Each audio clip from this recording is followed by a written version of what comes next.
Hello guys, मैं अब्दुल। ये महिंद्रा की महिंद्रा बोलेरो सीएनजी गाड़ी ये मेरे पास रिफ़र के लिए आई थी। इसके ऊपर मैंने रिफ़र कंटेनर बनाया है। इसकी लेंथ है 8 फीट 3 इंच इसकी लंबाई है और 5'8" इसकी चौड़ाई और 5'8" हाइट में रिफ़र कंटेनर बनाया है। 120 ओवरऑल पफ थिकनेस के साथ में। आउटर जो मैंने सीट यूज़ करी है वो 1.2 mm CRC यूज़ करी है। इनर में जो सीट हमने यूज़ करी है वो 0.5 mm SS304 यूज़ करी है। फ्लोर में हमने एल्युमिनियम लाइट हिंडाल को यूज़ किया हुआ है। इसके ऊपर मैंने जो यूनिट लगाया हुआ है रिफर का -20 डिग्री के लिए वो फ्रिजिक्स की 2015 20-15 यूनिट लगाई है। इसका जो टेम्परेचर आया वो 35 मिनट में -20 टेम्परेचर आ गया। इसका जो होल्डिंग टेम्परेचर था वो 2 आवर्स मतलब आपका 6 मिनट में 1 डिग्री ड्रॉप डाउन इसका है होल्डिंग टेम्परेचर। होल्डिंग टेम्परेचर ये होता है कि आपके कंटेनर की ड्यूरेबिलिटी के बारे में पता चलता है कि कितने मिनट तक ये आपका टेम्परेचर होल्ड करता है।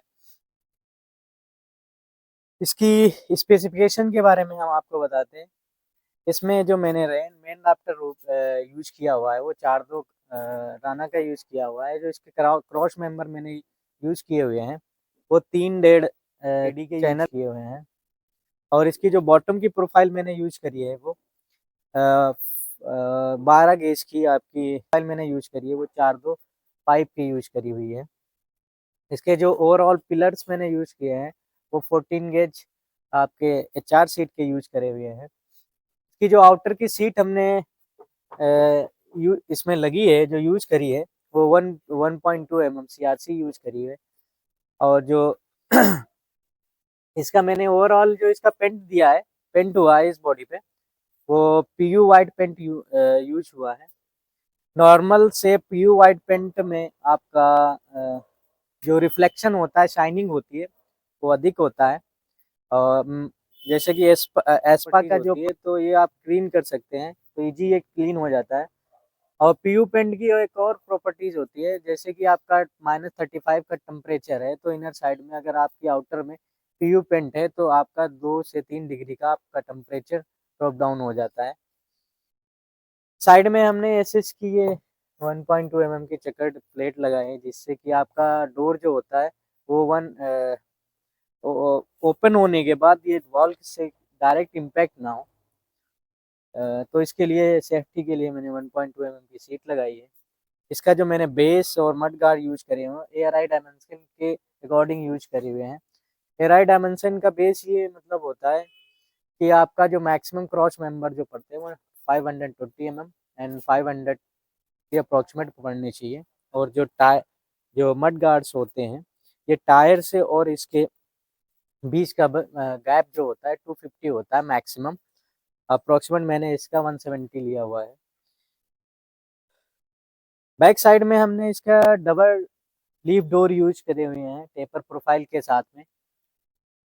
इसकी जो आउटर की मैंने जो गैस्केट यूज करी है वो जे टाइप है। इनर की जो मैंने गैस्केट यूज करी हुई है वो P टाइप यूज करी हुई है। साइड में मैंने रबड़ के दो स्टॉपर्स दिए हैं डायरेक्ट वॉल के साथ में इम्पेक्ट ना हो इसके रिगार्डिंग में। इसका जो बैक सो मैंने यूज किया हुआ है वो 35-5 एंगल का बना हुआ है। बैक साइड की ये स्टॉपर तक जो हैं वो MS 3 चैनल के यूज करे हुए हैं। स्मॉल साइज में आपका डोर हैंडल यूज किया हुआ है। रिफ्लेक्टर्स एंड रेडियम टेप के साथ में हम फिनिशिंग देते हैं। इसके इनर साइड में आप देख सकते हैं कि PVC कर्टन -40 डिग्री के लिए यूज करे हुए हैं। इसकी जो फ्लैशिंग मैंने यूज करी है वो SS304 के साथ में यूज करी है विद ग्रे सिलिकॉन के साथ में फिनिशिंग दी हुई है। इनर साइड में आप देख सकते हैं कि जो गैस्केट मैंने यूज करी है वो PNJ टाइप यूज करी है। इसकी मैं आपकी 2 ईयर की गारंटी रहती है। फ्री ऑफ कॉस्ट रिप्लेसमेंट देते हैं करते हैं अगर ये आपकी क्रैक्स या डैमेज फ्लोर में आप दिखा सकते हैं कि इसमें मैंने लाइट हिंडाल को यूज किया हुआ है कि SS304 सीट यूज करी हुई है। और जॉइंट स्ट्रिप एंड एंगल्स जो मैंने यूज करे हुए हैं वो विद हामरिंग के साथ में SS304 और ग्रे सिलिकॉन के साथ में फिनिशिंग दी हुई है। अधिक जानकारी के लिए डिस्क्रिप्शन में मेरा नंबर होगा, आप उस पर कॉन्टेक्ट कर सकते हैं। और मैं 7 फीट से 32 फीट के लिए कंटेनर्स बनाता हूँ, MS plus SS corrugated and आपका PP plus PP and PP plus SS panel body and corrugated 0 degree से -25 डिग्री के लिए कंटेनर्स बनाते हैं। इसके रिकॉर्डिंग में आप हमसे कांटेक्ट कर सकते हैं और मेरे पेज को फॉलो करें और यूट्यूब चैनल को सब्सक्राइब करें। Like and subscribe and share. Okay, thank you.